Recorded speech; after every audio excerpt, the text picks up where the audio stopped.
Ce milieu me rappelle le 22 septembre 2020 où je me suis fait arrêter et j'ai été conduit en prison, donc je fais 4 mois de prison. En fait, ce qui s'est passé ici ce jour, lors des manifestations organisées par le MRC, je venais de Bonham Sadi sur une moto quand j'ai été pris là, juste à côté dans une foulée, et tout allait si vite, et bien sûr nous a renversé sur la moto. C'est comme ça que, prise de panique, prise de peur, je me suis mis à courir dans tous les sens. Nous avons couru jusqu'au niveau de la poubelle du même carrefour sur Cacao, et il y avait une escouade qui venait du côté de Camtel, en aspergeant de l'eau et des gaz lacrymogènes, et ils tiraient en balle caoutchouc. Et la même foulée qui descendait a encore commencé à retourner, monter vers Ange-Raphaël. Alors nous sommes pris dans un filet de deux escouades, un escouade qui venait du côté de Ange-Raphaël, une autre escouade qui venait du côté côté Camtel là. C'est ainsi que nous avons été pris dans une embuscade, juste ici à ce carrefour-ci. C'est comme ça que nous avons pu se détacher les uns et les autres. Moi particulièrement et quelques-uns, nous sommes fuis, passant par là, parce qu'à l'époque il y avait une maison quelque part là. Nous avons contourné la maison, on s'est retrouvé derrière là, au niveau de la chefferie. Donc nous avons fui et allé ancrer dans une cour dont la route s'est arrêtée. C'est alors que les hommes en tenue, les FMO qui étaient sur le terrain ce jour, sont venus nous prendre dans la brigade et nous ont conduit à la PJ ce jour. Oui, c'est ainsi que, après cette interpellation, ils nous ont fait asseoir, parce que ce détail-là, on ne peut pas laisser ça passer. Ils nous ont fait asseoir juste sur le virage. Et c'était dans le but de nous identifier. D'identifier qui étaient ces gens qu'ils ont interpellés. Alors, grande était ma surprise de savoir que pendant leur interrogation, ils ont enlevé leurs infligies qui portaient les noms et les grades de galons, si je peux dire ça ici. Et ils ont commencé avec des paroles violentes, verbales, en nous demandant qu'est-ce que nous faisons là. Moi, particulièrement, je n'ai pas de réponse à les donner à l'instant. Ils sont venus, vous manifestez pourquoi? Et qui vous envoie manifester? Qui êtes-vous? Vous croyez vous êtes où? Vous croyez dans quel état? Vous pensez pour déstabiliser le pays? Ça, c'est les propos du chef d'escadron qui menait la coupe. Voilà. Et ensuite, il continue en disant que Mbamileke ne serait jamais présent dans ce pays. À grand jamais. Et quand tu ne serais jamais présent, que je vous le dise comme ça. Alors, identifiez-vous. C'est ainsi que moi, j'étais le premier à sortir ma carte d'identité, puisque j'avais ma carte d'identité sur moi. Et lorsqu'il prit ma carte d'identité, et il s'exclamait en disant, waouh, ce petit amateur, c'est vous les Mbamileke, c'est vous les enfants de Kamto. Kamto vous a payé combien pour manifester? C'est là que je lui réponds que je n'ai pas besoin que Kamto me paye. D'ailleurs, je ne connais pas je ne sais pas qui est Kamto. Je suis juste là et je ne sais pas de quoi vous parlez. C'est comme s'il il commence à me violenter avec des coups de poing, avec des coups de matrape. Et me jetant dans un camion de la gendarmerie qui était garé juste dans le couloir là, pour nous conduire à la PJ bien sûr. Je me souviens ce jour où il y avait un professeur d'université qui est, je crois, qui était Bassa. Parce que quand on a commencé à identifier, lui il est venu avec sa carte professionnelle et a montré aux hommes qui étaient là, en disant, si je me souviens bien, je crois qu'il avait employé ce genre de propos.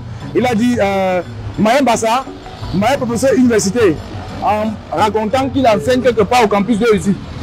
C'est comme ça qu'après n'ayant pas fini ses propos, il s'est vu en train de recevoir les coups de poing, les baffes, les bottillons. Qu'est-ce que tu fais dans les choses de Mbamileke? Tu n'as rien à faire ici, va enseigner tes élèves. C'est comme ça qu'on l'a frappé et puis il s'est mis à fuir en courant. Donc ça c'est le dernier souvenir que j'ai eu de ce couloir-ci là, avant d'être conduit ici, juste en bas là, ici en bas. Et ici avec le gouverneur était là sur place, le préfet et les sous-préfets. Il était là.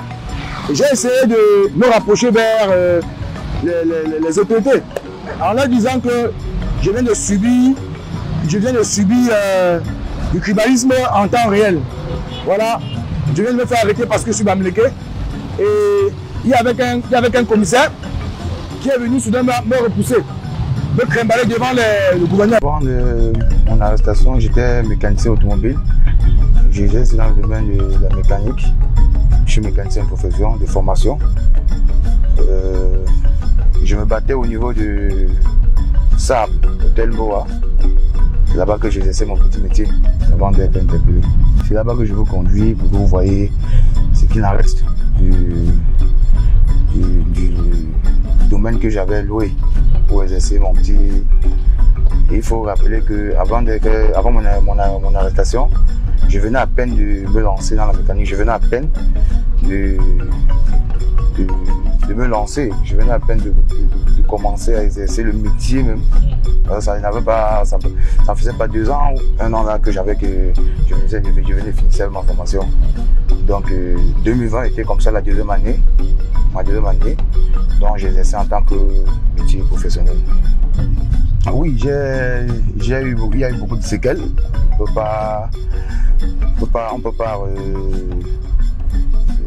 ne peut pas éviter cela. Je savais que ça allait arriver. Quand j'ai pris les 5 ans de condamnation, je savais que j'allais beaucoup perdre, y compris ma famille.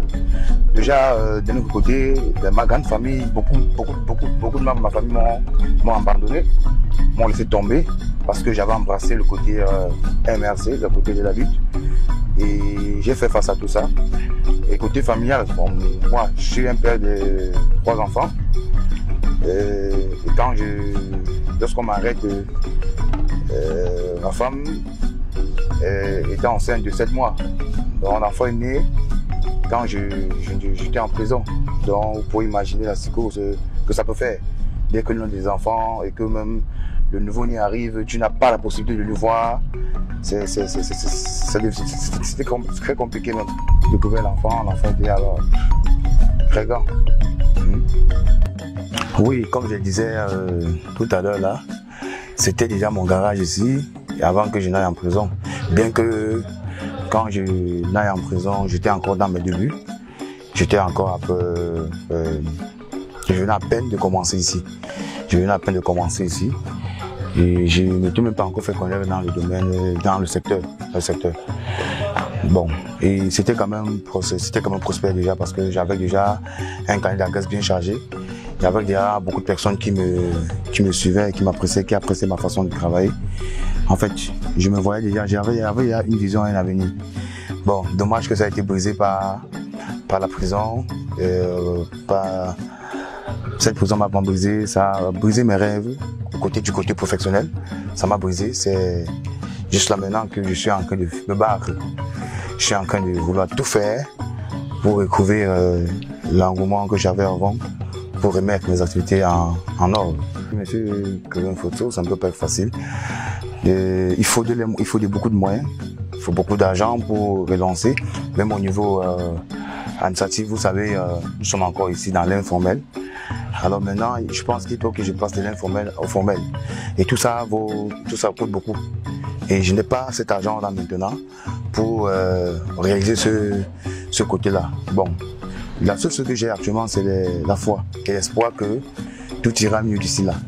Je n'ai pas perdu la foi, je n'ai pas perdu l'espoir.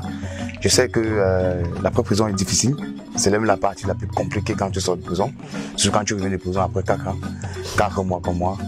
Et rien ne serait facile pour moi. Voilà. Donc la seule chose que je peux vous dire ici, c'est que je suis confiant, je garde espoir et je garde mon courage. À la premier instant où je me suis fait arrêter, quand ils m'ont pris dans le piège dont je suis tombé là, j'ai eu peur. J'ai eu vraiment peur. J'ai eu vraiment peur de ce qui pourrait m'arriver. Et quand ils sont passés à la phase d'interrogation, quand ils ont fait asseoir à main le sol, et ils nous ont fait passer à une séance d'interrogation en nous identifiant en même temps. Et lorsqu'ils ont commencé à tenir des propos tribales, en injurant les Bamileke, en stigmatisant les Bamileke, je me suis senti heurté, je me suis senti blessé. Et ces propos qu'ils avançaient contre le peuple Bamileke m'a donné du courage, m'a donné de la force de supporter toutes les éventualités qui pouvaient arriver. Oui, de ce côté, Quand ils nous ont déféré à la prison centrale de Neubel, déjà à la première entrée, moi j'ai eu peur. J'ai eu peur parce que j'étais dans un milieu que je n'avais jamais fréquenté. Il faut rappeler ici que je n'avais fait, avant ça, je n'avais jamais fait la prison, je n'avais jamais fait la cellule, je n'avais jamais été interpellé pour quoi que ce soit. J'étais un citoyen modèle, j'étais un citoyen, j'étais un très bon citoyen, si je peux me permettre. Alors, étant en prison, vous voyez, vous rencontrez des personnes qui n'ont aucune vision, qui n'ont aucune moralité, donc qui n'ont pas de... Tu te sens, déjà dit, je me sentais inclus dans un monde où j'avais pas ma place. Alors qu'est-ce qu'il fallait faire? Il fallait s'adapter. Il fallait s'adapter et trouver des stratégies pour vivre dans le milieu. Il faut rappeler que on se faisait injurer souvent par les détenus, mais en fin de compte, ils ont compris que nous n'étions pas des détenus, nous sommes des détenus à part entière. Étant donné que l'administration pénitentiaire ont beaucoup aussi œuvré pour que nous on se fait respecter dans la prison, pour que nous on ait notre place en tant que prisonniers politiques. Parce que le réseau avait donné des restrictions fermes à notre égard, en leur rappelant que nous ne sommes pas des prisonniers de droit commun, nous ne sommes pas des bandits, nous ne sommes pas des agresseurs, nous n'avons pas volé, on n'a rien fait de mal pour arriver là-bas et nous défendons une idéologie. Et lui ne fait que son travail de garder ce qu'on lui demande de garder. Donc, il a donc spécifié ça. Et les détenus ont vraiment compris que nous ne sommes pas des prisonniers comme les autres. Nous sommes différents d'eux et ils ont commencé à nous donner le respect. Maintenant, moi, nous, en tant que prisonniers politiques du MRC, ce qu'on faisait le plus souvent, c'était d'éduquer les masses. Surtout comme moi, il m'arrivait souvent d'aller dans la cour, éduquer les masses, les apprendre à préparer la récession, comment se comporter en société, voilà, c'est quoi, les enseigner ce que c'est que la politique, comment faire pour s'intéresser à la chose politique, voilà. Et c'est un de leurs petits doigts qui était aussi violé en milieu carcéral. Donc pour nous, c'était, nous sommes fait passer des prisonniers à père éducateur, voilà, dans un certain cas. Ça peut être facile. Ma vie amoureuse a chamboulé, ça a tourné à l'envers. Il a fallu que je me batte beaucoup pour pouvoir récupérer ma famille, sain et sauf. Monsieur Kevin Fozo, je ne peux pas vous dire que c'était tellement beau, que ma famille était tellement là. Non. Très peu de ma famille m'ont soutenu. Très peu. Voilà pourquoi je veux remercier ici ma famille maternelle de m'avoir toujours porté à cœur. Et pour le reste, très peu m'ont compris. Beaucoup même se sont réjouis quand j'ai été interpellé. Beaucoup sont réjouis, beaucoup m'ont envoyé des messages hilarants à ma maman pour lui faire croire que voilà, celui avec qui tu te vantais et maintenant en prison, on verra on verra comment tu feras désormais. Oui, également, après 3 mois d'incarcération, ma femme a mis au monde une petite fille et que je lui ai revue juste après ma sortie. Il est bien vrai que quand on avait les audiences, elle venait sauver l'enfant, mais je ne voyais que l'enfant à distance. Je n'avais pas eu l'opportunité de porter l'enfant, mais j'ai porté l'enfant pour la première fois quand nous sommes sortis de prison. Pour moi, dans un premier temps, c'était difficile d'accepter qu'elle pouvait accoucher sans que je sois à ses côtés. Mais en fin de compte, j'ai accepté et j'ai dit que c'était le prix à payer pour lutter. C'était le prix à payer de la lutte. J'ai pris l'exemple sur nos martyrs qui sont partis et j'ai dit ok, si pour moi, si je veux sortir cet affaire vivant et que la seule punition serait de ne pas voir mes enfants venir au monde, ça va, c'est pas grave. C'est pas grave. J'ai pris. On a parlé de ta famille biologique et ta famille politique dans tout ça. Et la famille politique, bien sûr, il s'agit ici du MRC. Il s'agit ici du MRC que je tire vraiment un grand coup de chapeau. Je voudrais ici remercier le président Maurice Kamto.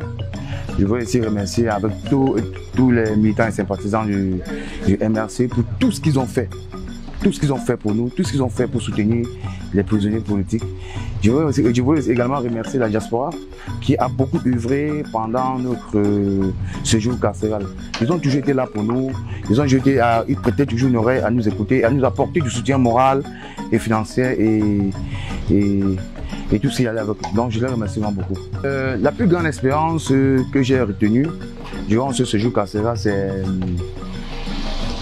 c'est la confiance. Après ça, j'ai compris que j'étais très confiant et très courageux.